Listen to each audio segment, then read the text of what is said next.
Okay, time to tell the birth story for my last baby that was born 9 days ago at 35 weeks. Let's see if I can try to make this as concise and as condensed as possible. So it was July 4th, Saturday, and it was late at night, maybe like around 10 o'clock. We were getting the younger children in bed, my girls. I have a 4-year-old and an almost 2-year-old. So we were, Queen, come out here. Get down from there and come out here. So we were getting them in the bed after we had driven around the neighborhood to look at all the fireworks. You know, all the neighbors the fireworks were going off. So we took the children to go see them, came back to the house, was getting them nestled in their little spots. And my back, my stomach, and just my body has been feeling extremely heavy. It had been feeling extremely heavy for about 2-3 days prior to July 4th. So that night it was even heavier. So when we came back in, I knelt down on my knees and I had my head resting on the couch, trying to alleviate some of that back pain. And I think I was down for like maybe 10-15 minutes. I stood up. This was around 10:35. I stood up, went to the restroom, and water started coming out. But it wasn't like the pop and the gush that happens when your water breaks all at once. It was just like trickling out. And I was really confused because I've only ever had my water break for all of my pregnancies. This is my 5th pregnancy. For the 4 previous, I've only experienced my water breaking once, and that was when I was in active labor, literally about to deliver. So this water is trickling down my legs, and I'm like, okay, this is weird. And I kind of just waited a minute or two to see if it would lighten up.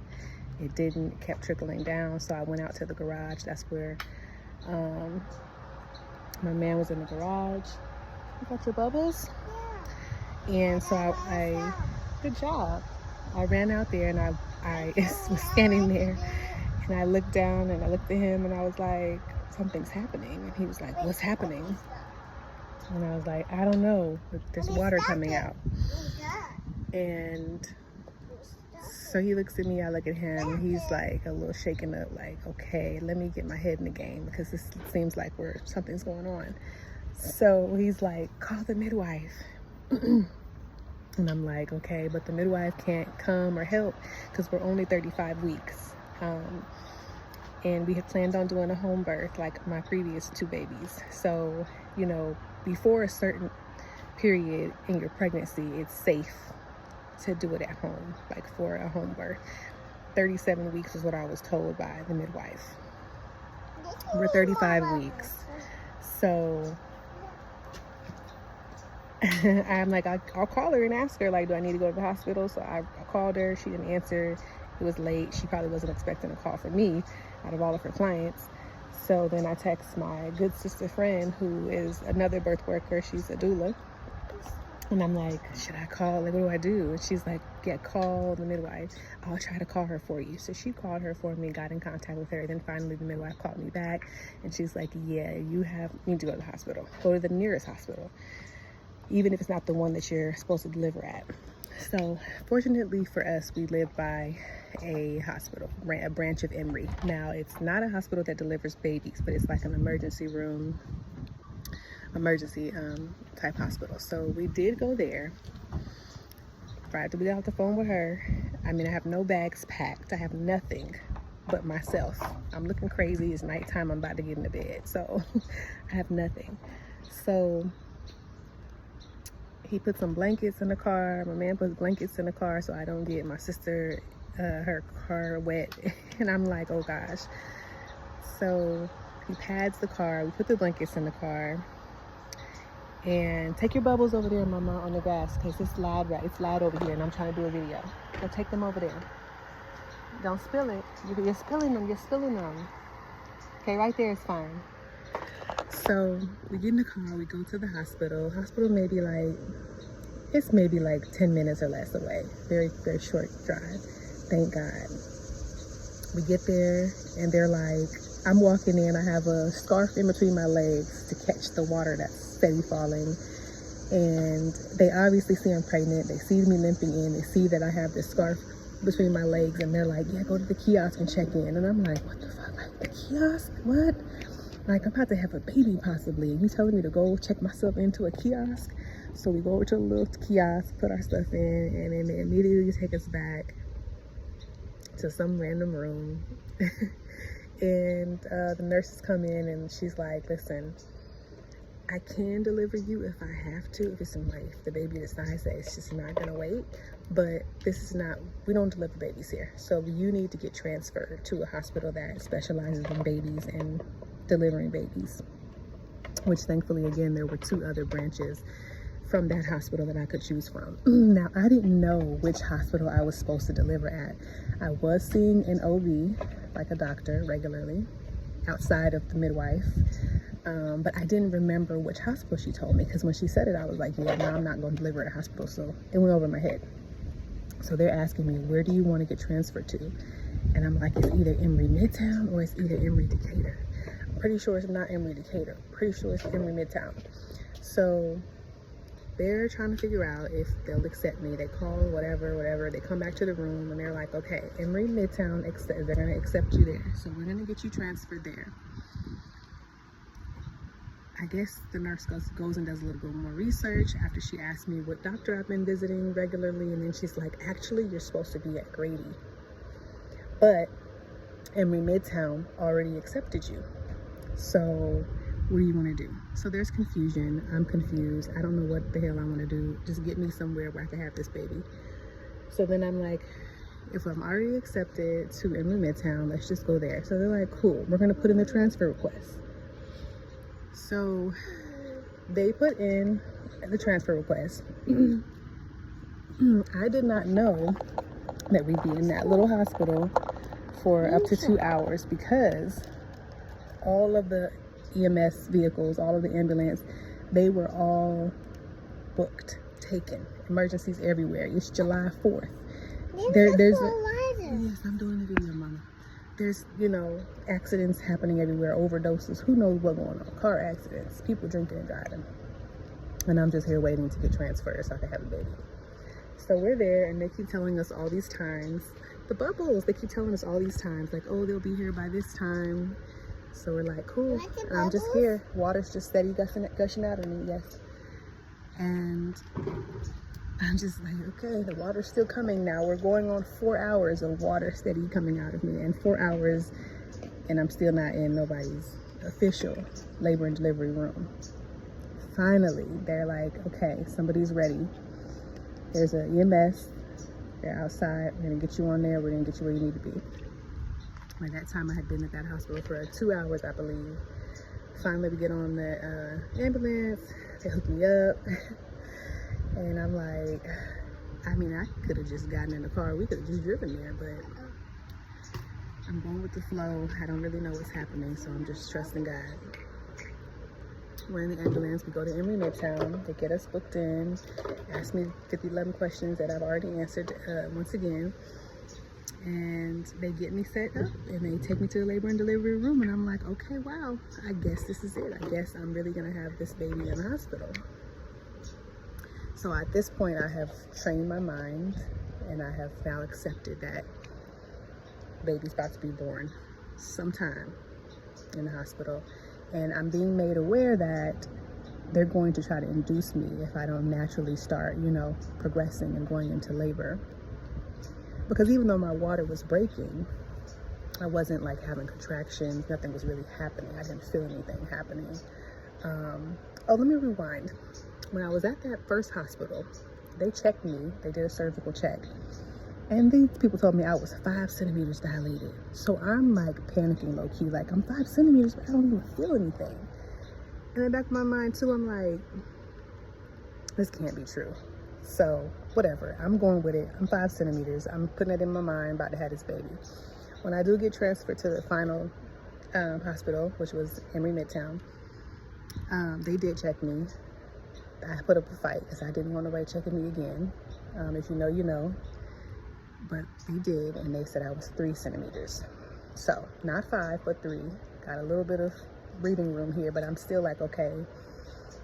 That's also not good because I'm 3 centimeters. They're not going to let me go home. They're probably going to want me to have this baby, so they're probably going to talk about induction. So they're bringing in all of the people. In my mind, I'm texting the doula, and I'm like, send me my rights. Like, what can I tell them? Like, what options do I have? Are there things that I can agree to or not agree to? Because at this point, I'm feeling like I'm preparing for war. I'm in the war zone. The hospital, me, you know, it basically goes against a lot of the things that people who have home births typically are looking for. But I'm still calm, and I'm still just thankful, and I'm preparing my mind. So a team comes in, the doctor and a few other people who are doing their residence. I roll, but they come in and come back out here, Queen. They come in and they're like, are you ready for your Pitocin, or we want to induce you?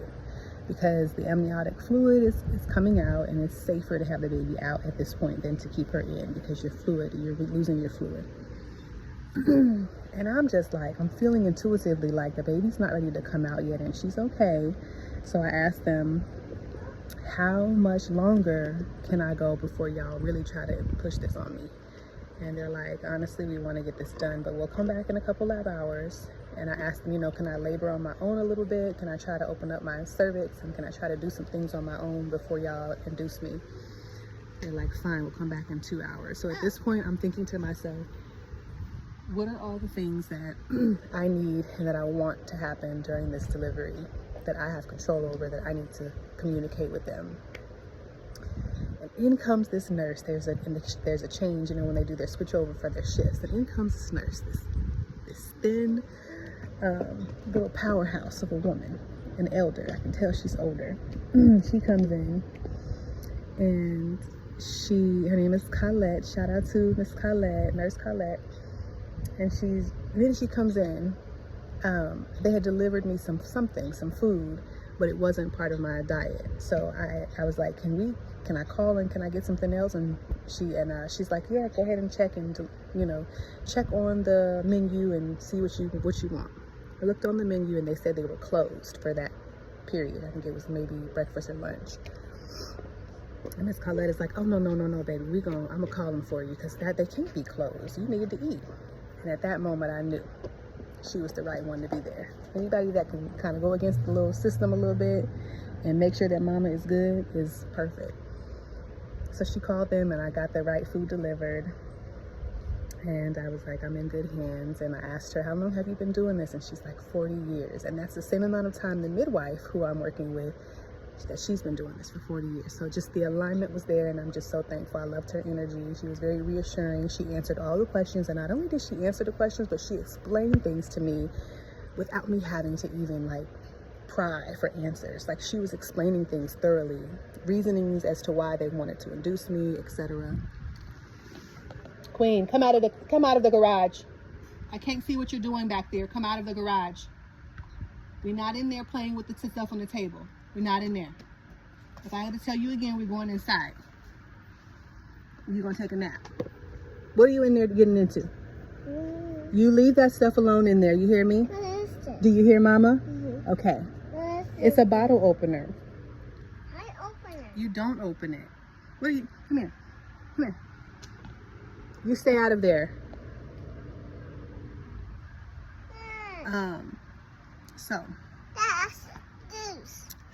Nurse Colette is reassuring me. She's explaining to me that they're going to want to induce me because, what I said before, the baby's safer. The longer she's in there, my water is going out. Okay, go inside. The longer that I'm in there and the longer that my water is depleting out of my body, then the more dangerous that it is for baby. So, inside. What's wrong? Okay, so after she explains to me, that they're gonna want to induce me, I'm like, I'm feeling really stuck because I'm like, I can listen to my intuition or I can just listen to the experts and keep my baby safe. And honestly, there's truth to both sides of it. I think that had I gone either way, I'm pretty sure however it was supposed to unfold, it would have unfolded the way that it should have. But I decided I'm going to ask for a birthing ball, and in this 2-hour span before they come back, I'm gonna just try to do everything I can to get this baby coming. So I asked for a birthing ball, and she's like, there's only one in the unit, somebody has it right now. And I'm like, Emory Healthcare, one birthing ball in the mother and baby, the labor and delivery unit.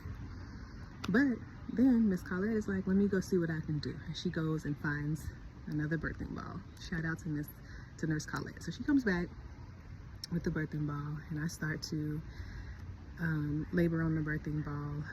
I might have fast forwarded a little bit.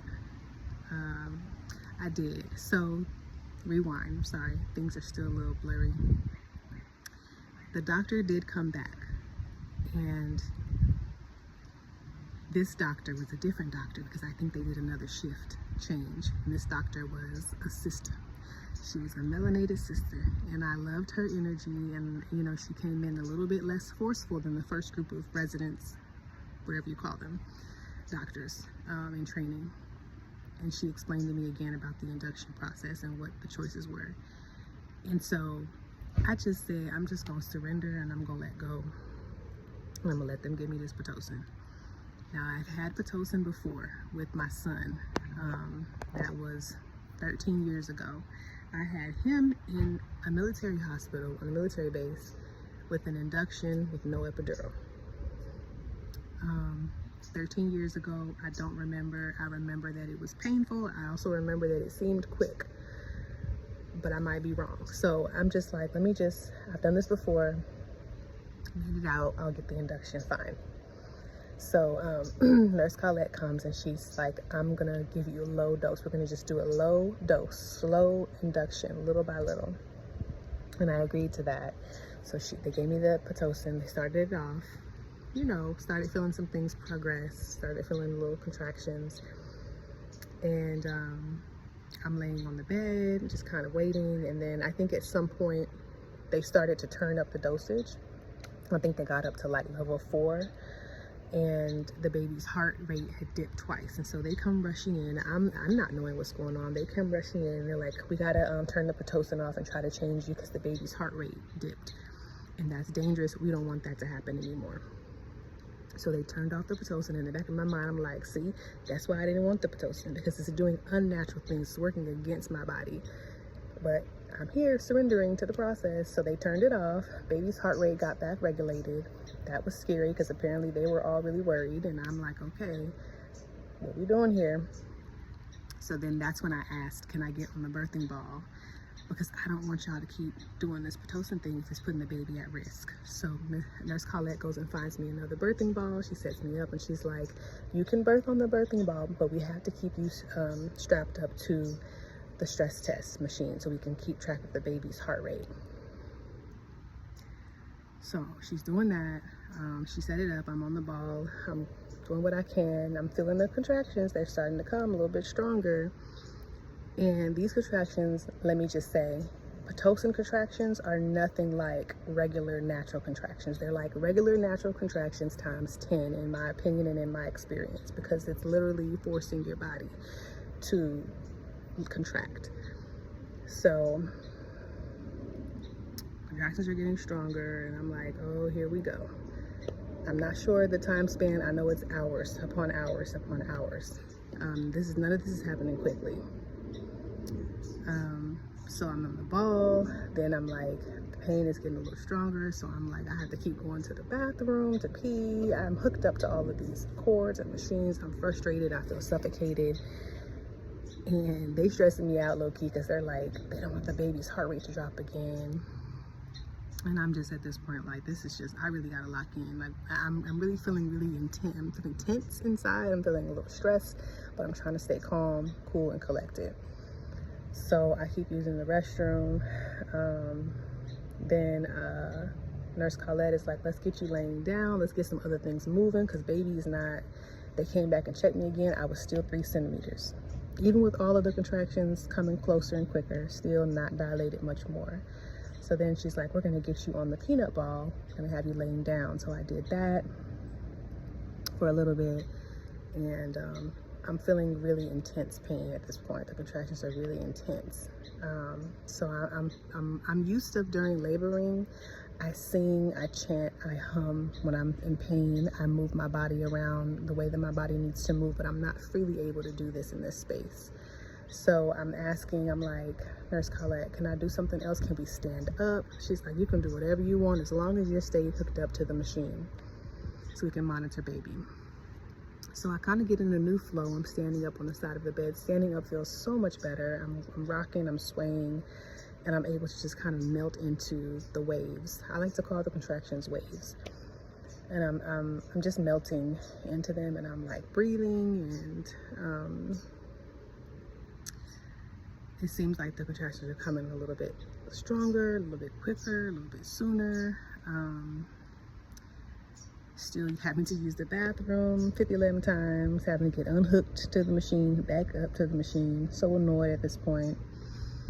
And my body, I just remember my body started getting really tense. I remember I had to throw up, and I was like, I know when I got throw up, baby's coming soon, because that's how it's been in the past with my childbirths. It's like, throw up, here comes the baby. So I throw up, and I just remember I'm in agonizing pain. This Pitocin is no joke. Nurse Colette wanted to turn up the Pitocin. I'm at level 4. She wanted to turn up to level 5. I said, no, ain't no way. I'm in this much pain and you want to turn up the Pitocin? So I kept objecting to it. I kept saying no. Now, this is one thing that happened that I did not appreciate. She turned it up even though I told her not to. And she didn't tell me that she did. Now, I think in her method, in her mind, she's like, it's better that I don't know. And also she wanted to help me get the baby out because her shift was going to be up at 7. So we only had a limited time to be with Nurse Colette and get this baby out. So I went to the bathroom. I'm still contracting. I'm on the toilet. I'm like, this is feeling like hell. And I look up at the pole, which has all of the things that I'm connected to, all of the whatever medicines and things, and it said 5. And I'm like, damn, she's turned up that damn Pitocin on me, and that's why it's more intense. And I told her not to. And when I got out, I said, Nurse Colette, you turned up my Pitocin and I told you not to. I told you I didn't want that. And she's like, well, do you want to have this baby? At this point, I can't be arguing back and forth with no 40-year nurse vet, and I'm in pain, and I'm like, fuck it, like, let's just get through this. But again, my body is still tense. I'm not feeling very comfortable at this point, and I have to do what I have to do. So then they come in and they start asking me, oh, it's raining. They start asking me if I want some pain medication. And I'm like, no, I'm objecting. I'm like, no, I don't need no pain, nothing. Like, I'm good. You know, my body is saying otherwise. My body is like, girl, I don't know if you're gonna make it with this Pitocin. So then I finally agreed to whatever medicine. I was in so much pain. I agreed to whatever medicine they were trying to give me. I don't even know what it was called. So I don't even know what the medicine was called, but they did tell me that it's gonna make me drowsy and it's gonna make the baby drowsy, but it won't, you know, put me at risk or the baby at risk. I will just be really relaxed and drowsy. So I remember saying, no, I'm good. And then I remember at some point, I was like, they were like, are you sure you don't want the medicine? And I was like, you know what? Give me the meds. So they gave me the medicine. And I remember it being just the most relaxing, good feeling. I was like, yes. I laid down. Because before they gave me the medicine, I kept saying, I'm so tired. I just want to take a nap. Because I was really tired of just hurting for hours and nothing was going on. So I remember I kept asking, can I just take a nap? And Nurse Colette was like, no, we gotta get this baby out. And I'm like, just let me take a nap. So when they gave me the medicine, that helped me to relax. My body felt so good. And I just remember laying on my right side, and I remember thinking to myself, this feels so good. I'm so thankful that I said yes to the meds. And I remember sinking into like a little sleep, or I don't know if I was asleep, but it felt like a sleep state. And I remember in my rest state, I remember feeling the contractions still, but the overwhelming feeling of that drowsiness just felt so good that I wasn't even paying attention to the contractions. But I do remember they felt like they were getting more intense. I remember drifting off, and the next thing you know, the doctor comes in and she's like, your contractions are really close together and we're gonna check you. And I'm like, damn, like right when I start relaxing and resting, y'all wanna come here messing with me. So they came in, and I think I objected to the checking, but then I was like, fine.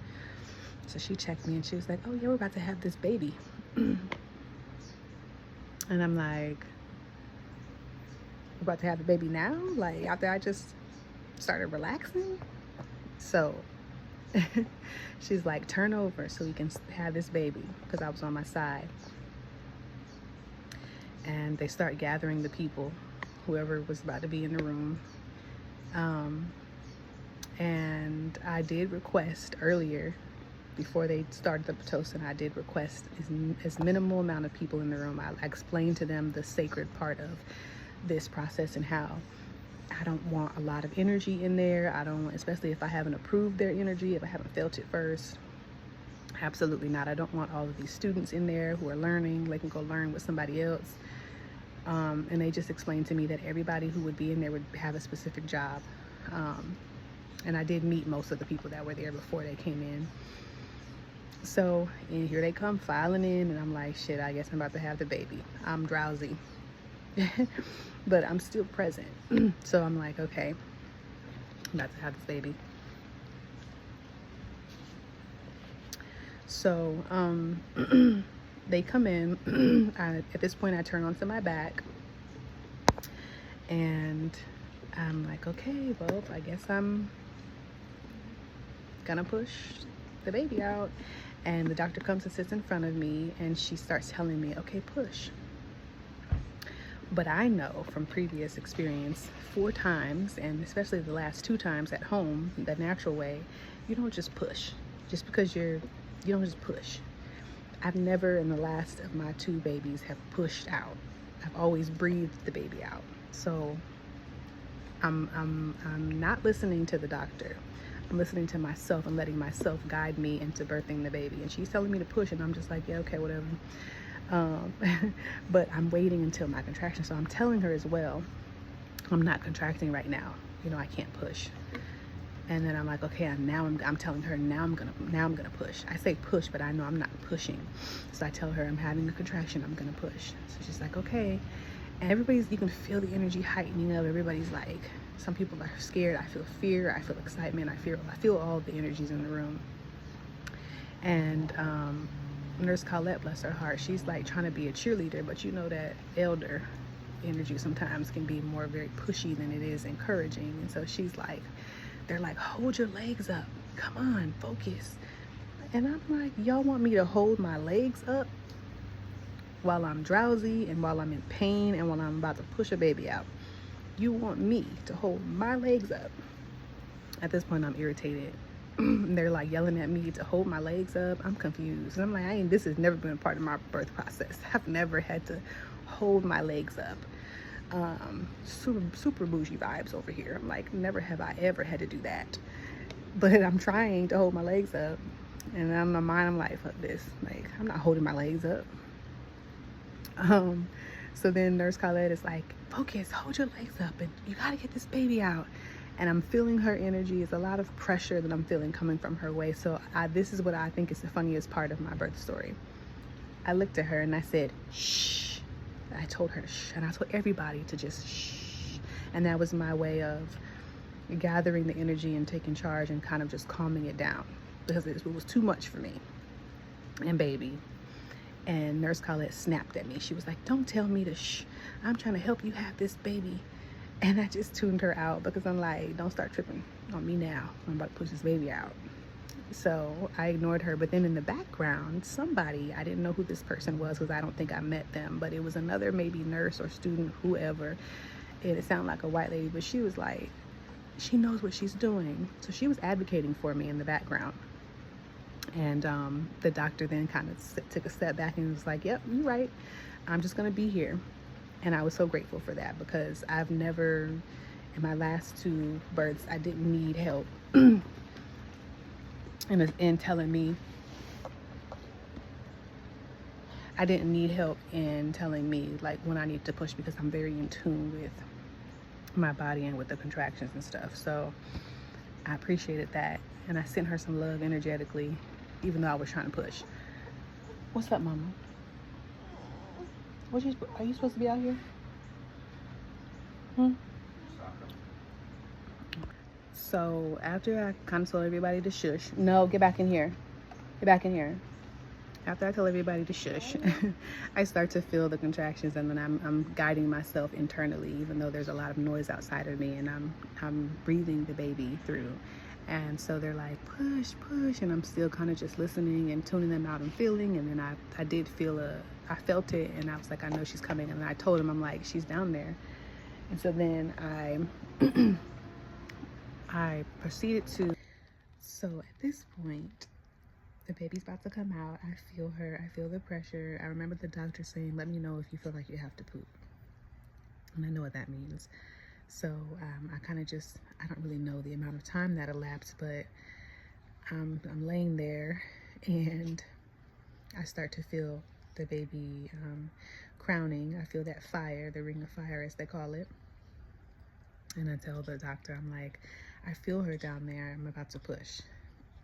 And she's like, okay, push. So I'm just kind of, they're waiting, they're sitting back and watching, and I'm just waiting for the waves to come, and I feel the wave, and I remember just breathing her out. I remember, you know, the push is not really like a strenuous type of thing. It's more just like of a release.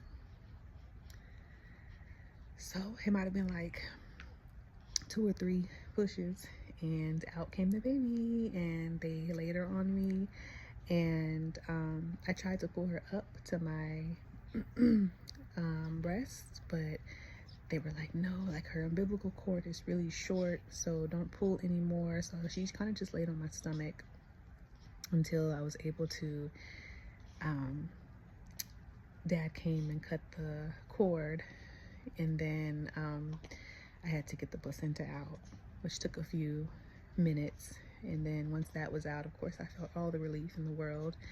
And then baby came back on my chest, and I was just so relieved and so grateful.